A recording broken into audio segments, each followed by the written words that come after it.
If you need any Xbox or PlayStation codes or any cheap PC games, use the referral link in the description. It will take you over to g2a.com. They already have a discount on most of their goods, and if you use the code CHES at checkout, you can get yourself an extra 3% off as well.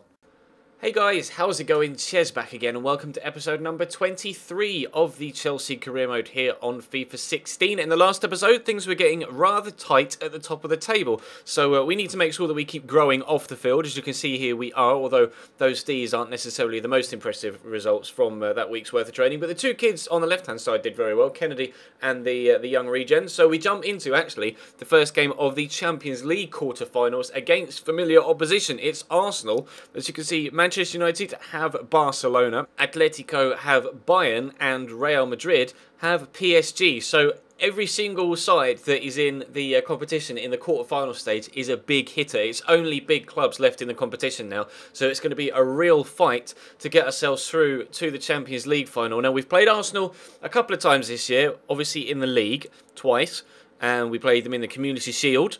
We played them in the FA Cup. Was it the FA Cup or was it the Capital One Cup? I actually can't remember. We definitely played them in a cup competition though, and so far we've had indifferent results. So we're hoping, obviously over the course of two legs now, to be able to get the better of them on this occasion. We start with the away leg first, although the first shot there was well blocked. But Eden Hazard picks up the loose ball, turns inside, good save by Petr Cech, but he can only palm it as far as Diego Costa. We've had plenty of those sort of goals go against us this year on career mode. A handful do go for us, and obviously I can't be too annoyed at the game when it goes against us, because in situations like that it does go for me. And to be fair, when you want something to go for you like that, it's in a game of this magnitude, because that's an away goal as well, obviously in the quarterfinals of the Champions League at Arsenal, at the Emirates. Very pleased to have gotten myself a 1-0 lead after 4 minutes. That definitely kind of set the tone for the rest of the game though. It meant that Arsenal would push forward a lot, trying to get themselves back on level terms, which meant I could concentrate on just defending well and catching them on the counter-attack. Javier Pastore stands up a good cross, so Santi Cazorla wins the initial header, and then the rebound header from Welbeck goes over Courtois, over Jose Gaya at the back post. Not necessarily a carbon copy of the goal that Diego Costa scored, but very, very similar. A shot that's well saved, rebounded to a header of the opponent.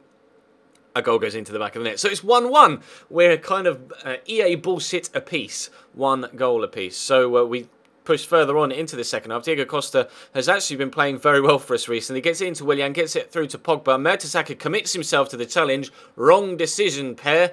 Misses the challenge. Pogba races away, skips over the German, slots it into the back of the net. 2-1 lead, 2 away goals. Crucial that we hold on to this lead now this time around to make sure that we're in the best possible position for the second leg in tomorrow's episode. Mathieu Debussy scored a couple of worldies against us in an Arsenal shirt in career mode so far this year, and I didn't want him to do the same again there. Luckily, he didn't.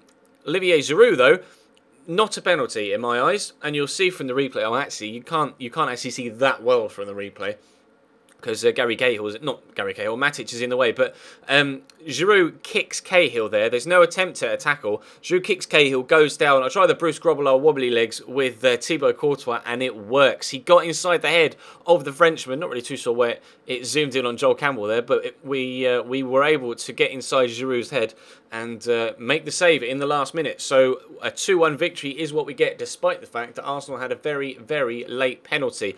Delighted with that. Thank you very much. So we will hope to continue our assault on the Barclays Premier League title. We've got Swansea away next, so another away game. And as you can see from the league table, still only 3 points separate the top 4 sides, although Man United do still have that game in hand. But we are still yet to play Man City and Tottenham before the end of this season. So everything could change. Rene Adler is starting in goal for them. They've still got Bafétimbi Gomis up top, Gylfi Sigurdsson and Andre Ayew in the midfield with, is it Matt Barrow? I'm not sure, but Barrow is their wide right-sided midfielder. He is a youngster that is at Swansea in real life, I believe.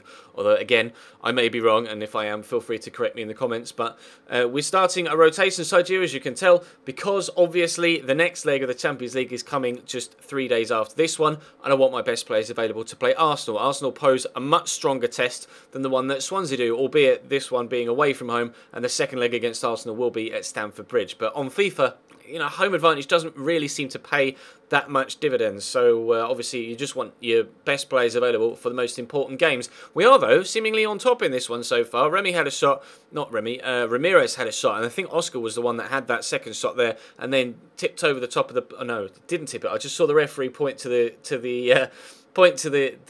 6-yard line, so it wasn't tipped over. He went to tip it over, but he didn't need to. It went over the top of the bar anyway. John Stones with the header. Into the second half we go, though. Oscar having another shot from distance. I was bending away from Adler down towards the bottom corner, but not enough power on it really to ensure that it goes past the goalkeeper. They brought on Jefferson Montero, as you can see top left for Barrow, and it was Jefferson Montero that was underneath that header. But again, referee points to the 6-yard line. Goal kick, not another corner. So, 2 minutes left. This is obviously when Arsenal got themselves a penalty in the last game, and, well, I don't really know what Jefferson Montero is doing there. We saw Matteo Debussy do that earlier on in the season, and it cost Arsenal a goal. Trying to get all fancy with the off-the-ball dribbling, Loic Remy set through, and I think it was Remy as well against Arsenal that ended up scoring the goal on that occasion as well. In the last minute, we steal all 3 points away from home at the Liberty Stadium. Thank you very much, Jefferson Montero. I will send you a £5 in the post. I appreciate that. Those 3 points will go very handily into our league tally, and we'll see where we can come out now after the squad report with regards to the league table. But as you can see, growth throughout. A few players are a little bit unhappy. Kurt Zuma feels he's underpaid, so I'll have to address that. Someone else, I can't remember who it was said they felt underpaid. They were on 60 grand a week and they wanted 120. I can't really remember who it was, but I'm not just going to double someone's wages for the sake of doubling someone's wages. But I'll look into all of the contract scenarios between now and the end of the season, because obviously we want to, if we can, take over as much money as possible from this season's budget to next season's budget. Although they have said, or they did say before the game was released, that they have slightly tweaked the way that remaining budget gets carried over to a new season. Although obviously I've never gotten to a second season so far on FIFA 16, so I know a lot of you guys will have done. So let me know in the comment section if you say you still have, say, 10 to 15 million pounds left over, which we will do from BPL finishing prize money. How does it work when you transfer the budget from one season to another? Does it say you were going to get a £25 million budget and you had £15 million left from the previous season? Would you get a £40 million budget? Would you get, say, a £30 million budget, a 35? How does it work? You guys will have to let me know in the comment section, because you're more experienced than me. I'm obviously running 3 series at once, and we haven't gotten to the second season in any of them. And obviously in the My Player, I don't have any say on the financials of the series anyway. But we are close to the end of the season here in this Chelsea series. We're even closer to the end of the season in the Wolfsburg series. In fact, the last 2 games of the Bundesliga season will be played tonight. So definitely keep your eyes on your sub box for that later on this evening. There was a 2-1 result between Barcelona and Manchester United as well, and I wasn't quick enough to glance and see what the results were in the other ties. But as you can see, 3 sides on 59 points. The only thing is, Man United have 2 games in hand, so they can pull 6 points clear of everybody else, or of myself and Arsenal. Sorry, Manchester City are up there on 61, so they can still pull 4 points clear of City. So it's still very tight for the title. Man United do look favourites, but obviously you're better off having the points on the board. And if they don't get the results they want from those 2 games now, because they have already lost 7 games this season, which is a lot of games for a side that is potentially going to win the title. Although, we've drawn 11 games this season, which again is a lot for a side that would want to win the title. So we have only, though, conceded 19 goals, as you could see there, which is fantastic. So that's going to bring this episode to a close, guys. Thank you very much for watching. Drop the video a like if you enjoyed, of course, and subscribe if you haven't already. Check the channel page for anything you may have missed over the past few days. But for now, that's going to bring this episode to a close. I will see you next time.